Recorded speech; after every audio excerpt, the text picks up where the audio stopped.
Best gimmick of the year. You go first for this. Best gimmick of the year.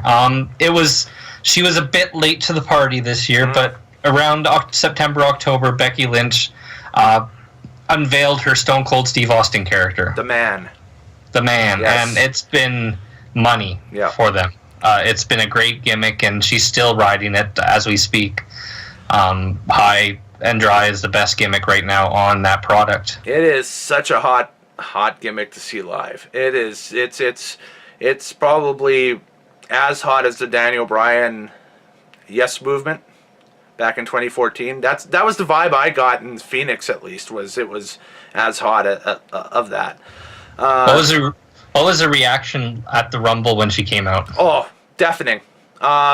Very reminiscent. It might have been the crowd size and that stuff, but the next night on Raw and SmackDown as well, the pops, the eruptions for it, was very reminiscent of Attitude Era Steve Austin. Like, it was deafening. Like, that, like, championship game winning, just utteral like that, like it was. He had to have been, like, watching it back on TV and that stuff doesn't do it justice. It's one of those things that you had to been there live to see and feel. But it's just, and when she took Lana's spot in the Rumble, another huge pop. And then when she won the Rumble was the biggest pop of them all, right? And the way they've done that is an awesome build. And the way they're building to, what seems to be the WrestleMania triple threat with Rousey, Lynch, and Charlotte is... I love that story right now. And it's, it's a carbon copy of what they did with Daniel Bryan. But that worked. That got one of the most memorable Manias we've had in the last 10 years. So that's what they want to do for 35, is make 35, obviously, one of the most memorable Manias, to see in the last 10 years. So I'd put that pop up there with the Daniel Bryan winning the title pop at this point as the two loudest crowd reactions I've experienced live at a wrestling card ever. So interesting. 1A, 1B. Yeah. From TV you can see it. It's she just has the fans in her hands right now. For non-WWE, we're going with Switchblade for best gimmick of the year. Really? Yeah, I think he's playing his gimmick is kind of like a serial killer. Yeah. But he's playing it so well because it's an intelligent serial killer role, and he's joined Chaos this last year, made Chaos crumble inside, and then wasn't part of Chaos at all. He was part of Bullet Club from the start. Right. Now he is, as I mentioned earlier, and I passed this to you, and I will officially mention this now. Yes, he's leader of Bullet Club. I accept that fact. I didn't want to accept it for the longest time, but yes, he is the leader of the Bullet Club for sure. For sure. I agree with you with the WWE gimmick of the year for sure. The gimmick of the year on the independents, though, I had something written down here, and I have it just kind of scratched out now. I'm debating whether I should go ahead with it or not. Don't you remember what your teachers used to say to you? Your first answer should be your only answer.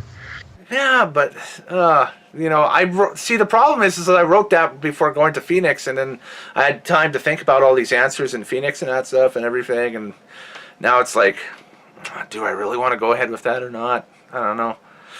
Oh man, non-WWE gimmick over there and that stuff. So, you know what?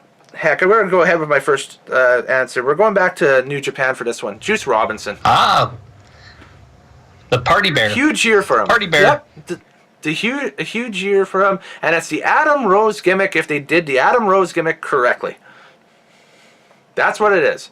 And it took New Japan to figure it out, but Juice Robinson is Adam Rose if they did Adam Rose correctly. I love Juice. He's had a great year last year. He's very entertaining. Again, not a wrestler you want to put on TV right now because his interviews contain foul language that would make DDP cry. I'm cool with that. I'm absolutely cool with that. That's fine. That's fine. I don't mind that at all. So you know, it's one of those things where it's tailored to New Japan's tailored to a different age group than WWE is. It's bottom line. It's an adult audience. It's an adult audience. It's ECW. It's, you know, 18 to 34. It's, you know, R rating versus a PG rating. Well, I wouldn't say it's R rated. You can't have sex in New Japan yet. Yet. That's how they're going to set it themselves different this year. No. Well, I mean, like, geez, the way WWE was trending here prior to a Rumble for that week, it was almost as if they were bringing sex back. I was like, that was nuts. Sex and wrestling do not go together, in my opinion. Yeah. Well, I mean, you know, the whole...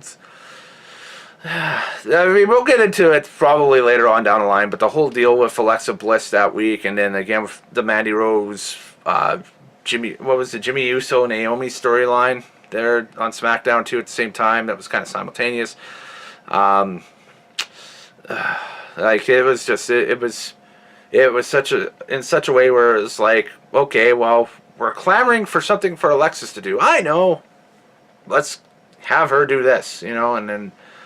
With that, it was with the other thing on SmackDown. At least the other thing on SmackDown, it was kind of, you know, tangible with the storyline. But that's, you know, neither here nor there, right? Damn it, we need more sex, but we can only do it in PG.